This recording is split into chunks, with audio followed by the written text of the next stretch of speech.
I want to start off by saying if you want an answer at the end, prepare to be disappointed. There just isn't one. I was an intern at Nickelodeon Studios for a year in 2005 for my degree in animation. It wasn't paid, of course. Most internships aren't.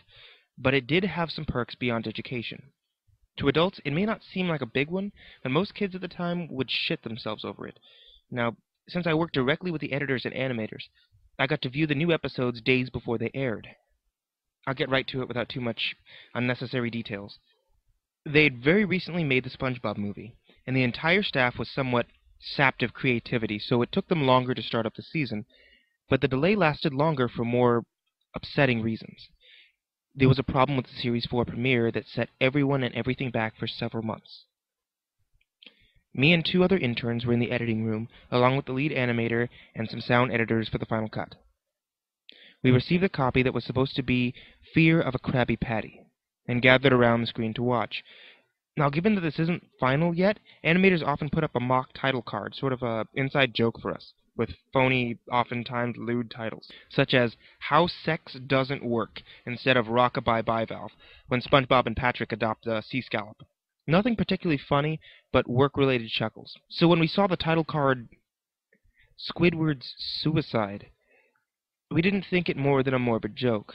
One of the interns did a small throat laugh at it. The happy-go-lucky music starts as normal. The story began with Squidward practicing his clarinet, hitting a few sour notes like normal. We hear SpongeBob laughing outside, and Squidward stops, yelling at him to keep it down, as he has a concert that night and needs to practice. SpongeBob says okay, and goes to see Sandy with Patrick. The Bubble Splash screen comes up, and we see the ending of Squidward's concert. This is when things begin to seem off. Ladies and gentlefish, Bikini Bottom's Community Rec Center is proud to present Squidward Tentacles. While playing, a few frames repeat themselves, but the sound doesn't. At this point, sound is synced up with animation, so yeah, that's not really common. But when he stops playing, the sound finishes as if the skit never happened. There's a slight murmur in the crowd before they all begin to boo him. Not normal cartoon booing that's common in the show, but you could very clearly hear malice in it. Squidward's in full frame and looks visibly afraid. The shot goes to the crowd, with SpongeBob in center frame, and he too is booing, very much unlike him. This isn't the oddest thing, though. What's odd is everyone has hyper-realistic eyes, very detailed. Clearly not shots of real people's eyes, but something a bit more real than CGI. Pupils were red. Some of us looked at each other, obviously confused. But since we weren't the writers, we didn't question its appeal to children. Yet. The shot goes to Squidward sitting on the edge of his bed, looking very forlorn. The unsettling part is at this point, there is no sound. Literally, no sound. Not even feedback from the speakers in the room. It's as if the speakers were turned off, though their status shows them working perfectly. He just sat there, blinking, in the silence for about 30 seconds. Then he started to sob softly. He put his hands or tentacles over his eyes and cried quietly for a full minute, maybe more. All the while, a sound in the background very slowly growing from nothing to barely audible. It sounded like a slight breeze through the forest. The screen slowly began to zoom in on his face. By slow, I mean it's only noticeable if you look at a shot 10 seconds apart side by side. His sobbing gets louder, more full of hurt and anger. The wind through the trees sound gets slowly louder and more severe, as if a storm is brewing somewhere. The eerie part is the sound, and Squidward's sobbing sounded real, as if it wasn't coming from the speakers, but as if the speakers were holes and the sound was just coming through the other side. As good a sound the studio likes to have, they don't purchase the equipment to be that good, to produce sound of that quality. Below the sound of the wind and sobbing, very faint, something sounded like laughing. After 30 seconds of this, the screen blurred and twitched violently, and something flashed over the screen, as if a single frame was replaced. The lead animation editor paused and rewound frame by frame.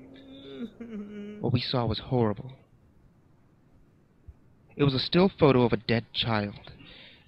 He couldn't have been more than 6. The face was mangled and bloodied. One eye dangled over his upturned face, popped. He was naked down to his underwear and his stomach crudely cut open, his entrails laying beside him. He was laying on some pavement. It was probably a road. The most upsetting part was that there was a shadow of the photographer. There was no crime tape, no evidence markers or tags. The angle was completely off for a shot designed to be evidence. It would seem that the photographer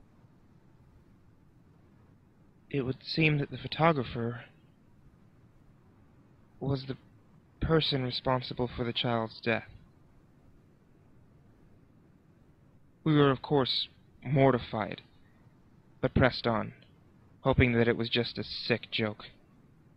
The screen flipped back to Squidward, still sobbing, louder than before, and half body in frame. There was now what appeared to be blood running down his face from his eyes. The blood was also done in hyper-realistic style, looking as if you touched it, you'd get blood on your fingers. The wind sounded now as if there was a gale blowing through the forest. There was even snapping sounds of branches. The laughing, a deep baritone, lasting at longer intervals and coming more frequently. After about 20 seconds, the screen again twisted and showed a single-frame photo. This time, the photo was that of what appeared to be a little girl, no older than the first child. She was laying on her stomach, her barrettes in a pool of blood next to her. Her left eye was too popped, naked except for her underpants. Her entrails were piled on top of her, above another crude cut along her back. Again, the body was on the street, and the photographer's shadow was visible. Very similar in size and shape to the first. I had to choke back vomit. One intern, the only female in the room, ran out. The show resumed. About 5 seconds after the second photo played, Squidward went silent, as did all sound, like it was when the scene started. He put his tentacles down, and his eyes were now done in hyper-realism like the others were in the beginning of the episode. They were bleeding, bloodshot, and pulsating. He just stared at the screen, as if watching the viewer. This time, the photo was of a boy, about the same age, but this time the screen was different. The entrails were just being pulled out from the stomach by a large hand, and the right eye popped and dangled, blood trickling down it. The animator proceeded. It was hard to believe, but the next one was different, but we couldn't tell what. He went on to the next, same thing. He went back to the first and played them quicker, and I lost it. I vomited on the floor. The animating and sound editors gasped at the screen. The 5 frames were not as if they were 5 different photos. They were played out as if they were frames from a video. We saw the hand slowly lift out the guts. We saw the kid's eye focus on it. We even saw 2 frames of the kid beginning to blink. The lead sound editor told us to stop. He had to call in the creator to see this. Mr. Hillenberg arrived within about 15 minutes. He was confused as to why we had called him down there, so the editor just continued the episode. Squidward had just stared at the viewer. The shot quickly panned out, and a deep voice said, "Do it. Do it." And we saw in Squidward's hand a shotgun. He immediately puts the gun in his mouth and pulls the trigger. Realistic blood and brain matter splatters against the wall behind him, and he flies back with the force. The last 5 seconds of the episode show his body on the bed, on the side, one eye dangling on what's left of his head above the floor. Then the episode ends. The only theory we could think of was the file was edited by someone in the chain from the drawing studio to here. The CTO was called to analyze what had happened. There was an investigation due to the nature of the photos, but nothing came of it. No child scene was identified.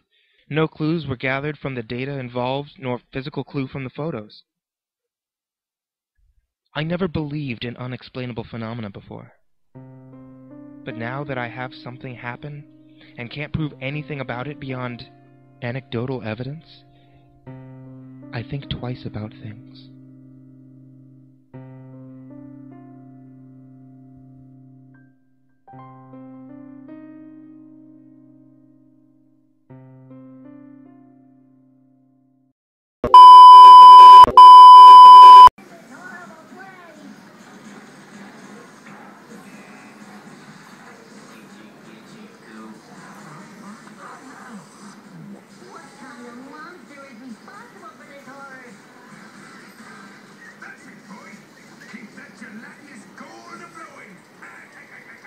So much later that the old narrator got tired of waiting and they had to hire a new one.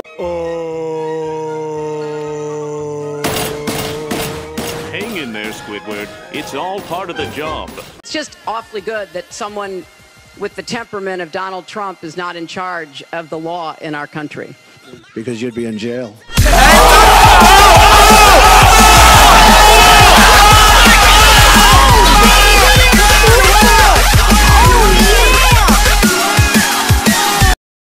I'm a fire in my laser!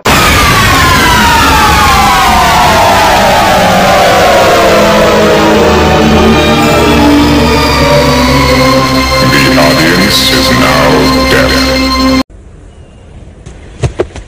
可以开战了吗？耶，对了对了！拜托你，海盗先生。哦，我怎么忍心对你说不行呢？准备好了没，小朋友？好了，团长。你们说啥？我的耳朵好像进沙子了，我听不见哦。好了，团长。哦，是谁住在深海的大梦里？海绵宝宝，风风火火，顺顺自如。海绵宝宝，如果四处探险是你的愿望，海绵宝宝，那就敲敲甲板，让大鱼开路。海绵宝宝，准备，海绵宝宝，别唱了，海绵宝宝，够了，海绵宝宝，开菜呀！好烦呢，我爱这首歌，这样了。我不爱那首歌，所以我要切歌。这音乐有够难听的。我认为你应该要成为……等等，我干嘛跟你说话？被你的体贴和气质，哪会懂啥叫品味？别人只剩下的菜，你超爱还真背。我在时空中探索着，太空舱太猛了，飞过去回过去，周杰宝还会 rap 太有了。花就北宋那首歌，我在说你，停止这些欧北乱攻，我拜托你，一炮轰飞你，想跑你最好快点，留着给我安静闭好，给我乖一点。搬来肥团就想羞辱我们，有哥们，我们没心情听你在臭屁，我们游泳在风里 ，party 在海里，你的鼻子长在头里，他只会吹气啪嘎气，真是第一题，因为他老到过气，空里好孤寂，又金可怜又自闭。嘿，别乱来，别让电影床倒闭。怎么不带我们回到过去，唱完我们的歌曲？好了。